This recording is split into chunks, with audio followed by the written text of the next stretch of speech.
Hello everyone.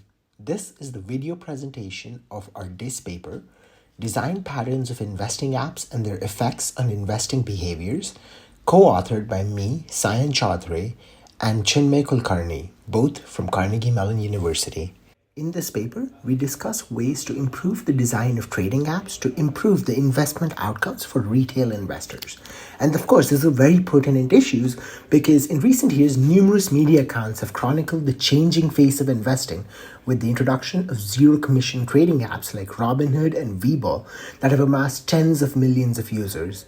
These apps started off as an inexpensive, low barrier to entry way for nerds to invest in the stock market, but have eventually grown to become the vehicle that has made investing a recreational pastime during the COVID-19 pandemic, and also eventually a way for small investors egged on by social media to take on Wall Street with the infamous GameStop incident earlier this year.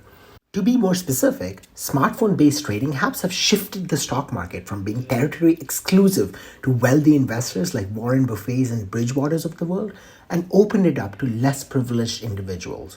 Unlike traditional brokerage firms, these apps require no minimum amount to be invested and do not charge commissions. And of course, these apps live on the home screens of people, making them perfect, both inexpensive and convenient, for the casual retail investor. Retail investors, by the way, are individuals who invest their own money and have no professional training in investing. We are boundedly rational agents who often make poor investing decisions due to behavioral factors.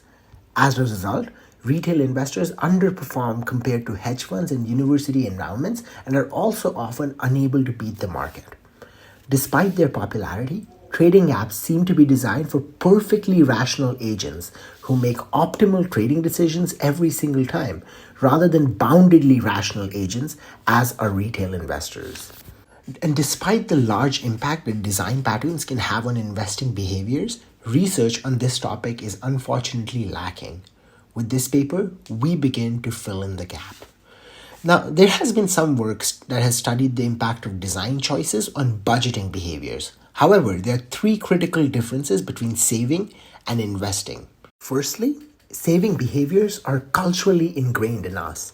It is also intuitive to most adults that one should save in times of economic stability for a rainy day. However, it is less clear whether it is similarly better to purchase stocks in a booming economy when stock prices may be inflated. Saving and putting one's money in a bank account can also guarantee a risk-free rate of return, while investors in the stock market stand a chance to lose all their capital. So, in order to fill in this gap in design guidance, we sought inspiration from another field with our thick cultural practices, a need for counterintuitive thinking, and inherently uncertain outcomes: artificial intelligence. In order to create better AI applications, HCI researchers have proposed guidelines that have aided practitioners in designing interfaces and sparked future research. These guidelines follow a decades-long intellectual tradition from the HCI community, starting from Nielsen's heuristics to Norman's principles of design of everyday objects. Now, through its design, a trading platform can determine which actions and behaviors are easily available to users and thus encourage. In the same way, it can discourage certain actions. Similarly, design decisions can have an impact on trading behaviors. As a concrete example, consider Robinhood's interface. It is one of the most popular trading apps in the market, but there are lots of lottery design metaphors used in the app, from golden tickets to confettis and free stocks, which blur the line between an investing app and a gambling app. Similarly, problematic design elements can be found in other parts of Robinhood's interface as well. Graphs that have no y-axis, defaulting to one-day views and charts, which can encourage day trading, making stocks a popularity contest with lists like 100 most popular stocks and people also owns. To design our guidelines, we followed a 4-phase process. Since investing is an inherently interdisciplinary activity, in the first phase, we spent some time reviewing fundamental literature from 3 fields relevant to financial decision-making: behavioral finance, psychology, and design. We tried to extract recommendations that are actionable through interaction design interventions. In phase 2, we consolidated these guidelines to propose an initial list of design guidelines for investing apps. In the third phase, we iterated on these guidelines with the help of other researchers in our research group and evaluated one trading app and one traditional online brokerage using the guidelines to determine how applicable they were. These reviews led to improvements to enhance the clarity and scope of the guidelines in phase 4. In the literature review phase, we found a lot of actionable insights. Recommendations from portfolio and investing theory suggested that diversification is really important, and it also discouraged trend tracking. Moreover, due to imperfect information in financial markets, inherent uncertainties, and volatility, investors can only rely on a handful of data points when making financial decisions. As such, the heuristics investors use, such as past performance or analyst ratings, can result in biased judgments and poor financial decisions. Also, when coming up with our guidelines, we sought guidance from the design community on designing interfaces for uncertainty. Certain design decisions can prompt System 1 thinking processes, which are undemanding, instinctive, and possibly less rational than System 2 thinking processes. So, from the literature review phase, we found a list of 25 factors that play a role in determining investors' success. Out of these, 20 factors could be affected through design decisions.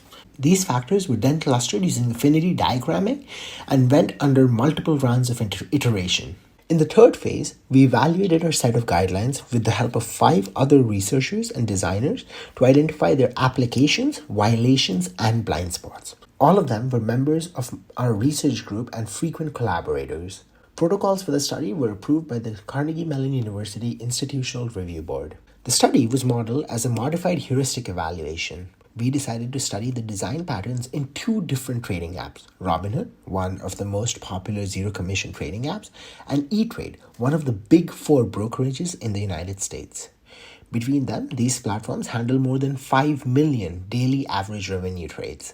Moreover, these 2 platforms use significantly different modalities, smartphone versus mobile, and target investors with different amounts of investable capital. Evaluators were able to identify applications, violations, and blind spots of the guidelines despite not having prior experience designing trading platforms. In phase 4, we incorporated evaluators' feedback by revising the guidelines.